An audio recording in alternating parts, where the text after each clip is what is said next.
शेतकरी बंधूंनो, कापसासाठी कोणतं तणनाशक आपल्याला वापरता येईल? तुम्हाला या व्हिडिओमध्ये मी एक तणनाशक सांगणार आहे. ते जर तुम्ही कापूस लागवड केल्या लगेच जर फवारलं तर आपल्याला कापसामध्ये 1-2 महिने तण येणार नाही. फक्त वापरताना आपल्याला मी तुम्हाला कसं वापरायचं, प्रमाण कसं वापरायचं याची काळजी घ्यायला लावणार आहे.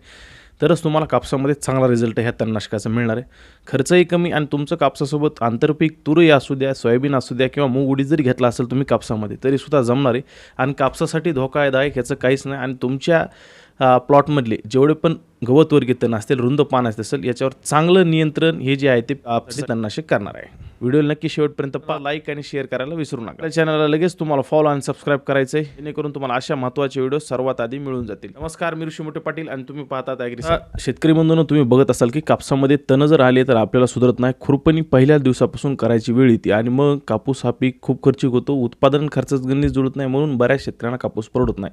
तर याच्यासाठी मी तुम्हाला एक चांगला उपाय आणि स्वस्तातला उपाय, बऱ्याच जणांना तो माहिती आहे पण सुधारित पद्धतीने माहीत नाही की अशाच प्रकारे हा फवारणी केला तरच आपला रिझल्ट मिळणार आहे. काय करायचं आहे काय नाही.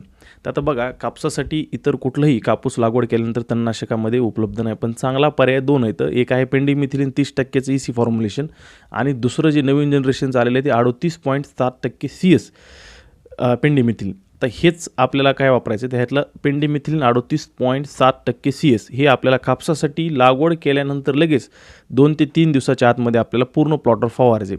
आता ह्याचा काय फायदा होतो आधी ते बघूयात, नंतर तुम्हाला मी सांगतो हे कसं वापरायचं, प्रमाण किती ठेवायचं. तर पहिली गोष्ट बघा की आज आपण कापूस जर समजा लागवड केला, त्यानंतर तुम्ही पाठीमागं लगेच फवारलं तरीसुद्धा चालतं, किंवा तुम्ही दुसऱ्या दिवशी फवारा, तिसऱ्या दिवशी फवारा. शक्यतो 72 तासाच्या आतमध्ये आपल्याला फवारायचं आहे. फवारणी करताना तुम्ही चार्जिंगचा पंप घेतला तर चांगला रिझल्ट मिळणार आहे, किंवा पेट्रोलवरचा पंपसुद्धा घ्या. पण आपल्याला पाणी वापरायचं आहे 150 ते 200 लिटर, कमी मात्र वापरायचं नाही. 200 लिटर वापरलं तर अतिशय चांगलं, नाही झालं तर कमीत कमी 150 लिटर तरी वापरा. पाणी वापरताना स्वच्छ पाणी वापरा, खराब आणि गढूळ पाणी काही वापरू नका, रिझल्ट येत नाही तणनाशकाचा. आता ह्या पेंडिमिथिलिनचं काय असतं, याच्यामध्ये कॅप्सूल फॉर्मेशनमध्ये हे जे आहे ते औषध असतं. कॅप्सूल जे आहे तर ते जसं जसं पाऊस पडेल, जसं जसं त्याला जमिनीत ओलावा मिळेल तसं तसं ते रिलीज होत राहतं. आणि मग ह्याने काय होतं, कापसाचं ते आपली वाढ आधीपासूनच पहिल्या दिवसापासूनच जी होती ती चालू होती, जसे उगवून होईल तसं. पण जसं जसं नंतर पुढं 15 दिवसांनी एखादं बी उगवायला लागलं तणाचं, तर त्या तणाचे बेल ते जागेवर ते कॅप्सूल जे आहे ते रिलीज होऊन मारून टाकतं. म्हणजे आपल्याला 45 दिवसापर्यंत ते पेंडिमिथिलिन काम हळूहळू काम करत राहतं. ते जवळपास 1.5 महिन्यापर्यंत चांगलं काम करतं आणि तुमच्या कापसाच्या प्लॉटमध्ये 2 महिन्यापर्यंत 1 ते 2 महिने कसलाही प्रकारचं तण येत नाही. आणि हे पेंडिमिथिलिन तर जास्त करून गवतवर्गीय तणावर तो खूप जास्त प्रभावी. म्हणजे ज्या शेतकऱ्याच्या प्लॉटमध्ये हराळीचा प्रॉब्लेम आहे, लवाळा असेल, काटेरिया पानासारखी जी गवत येतं त्याला गवतवर्गीय तण म्हणतात, ह्याच्यावर सुद्धा चांगलं प्रभाव आहे. आणि रुंद पानाच्या तणावर सुद्धा हे प्रभावी आहे. आता शेतकरी बंधूंनो, पेंडिमिथिलिनचा बऱ्याच शेतकऱ्यांना म्हणतात की आम्हाला रिझल्ट येत नाही, आणि काही जणांच्या मनामध्ये हा प्रॉब्लेम आहे की 30%चं एक आहे आणि 38%चं काय, कोणतं चांगलं. दुसरा प्रश्न हा पडतो की कोरड्या जमिनीवर मारायचं की ओले पाहिजे त्याला. काही जण म्हणतात की आज कापूस लागवड करा, पाणी द्या आणि पुन्हा फवारा. असलं काही प्रयोग करायचं नाही मित्रांनो. शिफारस जे आहे ते तुम्हाला सांगतो, किंवा मी मागच्या वर्षी जो पेंडिमिथिलिनचा उपयोग केला आहे आपल्या चॅनलवर त्याचे व्हिडिओसुद्धा आहेत, तुम्ही जाऊन पाहू शकतात. आता त्याचा वापरण्याचं कशी काळजी घ्यायची, तुम्ही आज कापूस लागवड केला आणि समजा तुमच्या जमिनीमध्ये ओल कमी, तरीसुद्धा पेंडिमिथिलिन वापरलं तरीसुद्धा चालतं. आणि जरी तुम्ही कापूस लागवड करताना भरपूर पाऊस झालेला असेल, ओल चांगली असेल तरीसुद्धा जमतं. आपल्याला ओल कमी असेल किंवा नसेल तरीसुद्धा चालतं. त्यामुळे तुम्ही पेंडिमिथिलिनचा हा विचार करू नका की नंतर पाणी सोडून फवारतो, अशा प्रकारचे काही प्रयोग करू नका. सरळ कापूस लागवड करा. कापूस लागवड झाल्यानंतर पेंडिमिथिलिनची फवारणी करा. तुमच्या जमिनीमध्ये कमी जरी ओल असेल तरी ते तितक्या प्रमाणात कॅप्सूल रिलीज होतील. आणि पुन्हा जरी पाऊस झाला किंवा तुम्ही जर नंतर जरी पाणी दिलं तर ते जसे जसे कॅप्सूल रिलीज होतील तसं तसं त्या प्लॉटमधले जे आहे ते बी येताना ते मरून जातील. त्यामुळे तुम्हाला पेंडिमिथिलिन अशाच प्रकारे फवारायचं, वेगळा काही प्रयोग करू नका. आणि ह्याच्यासोबत तुम्ही ग्लायसोफेट, राऊंडअप मिक्स करू नका. दुसऱ्या प्रकारचं कुणी म्हणतं गोल तणनाशक कांद्यातलं मिक्स करू का, नाही करायचं. पॅराकॉटसुद्धा मारायचं, मिक्स करायचं नाही. प्रॉब्लेम काय होतो की आपण जर कापसामध्ये अशा प्रकारचं इतर जर काही मिक्स केलं, किंवा ह्याच्यामध्ये काही शेतकरी स्टिकर मिक्स करतात, स्टिकरसुद्धा मिक्स करायचं नाही आपल्याला. मोकळं 700 ml ची बॉटल मिळते मार्केटमध्ये, त्याची किंमत 450 रुपयाला 700 ml ची बॉटल आहे. ती आपल्याला 1 एकरसाठी बास होते.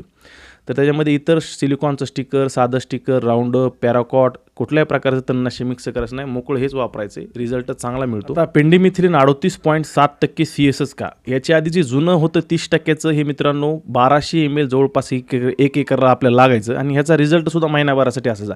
म्हणजे इतकं तितकं ते प्रभावी नव्हतं. पण आता हे नवीन जनरेशनचं जे आलं याचा खरंच रिझल्टच चांगला आहे. तुम्हाला रिझल्ट काय येत नाही असे बरेच जण मला शेतकरी म्हणतात की आम्ही फवारलं पण आम्हाला रिझल्ट येत नाही, यांनी काही होत नाही.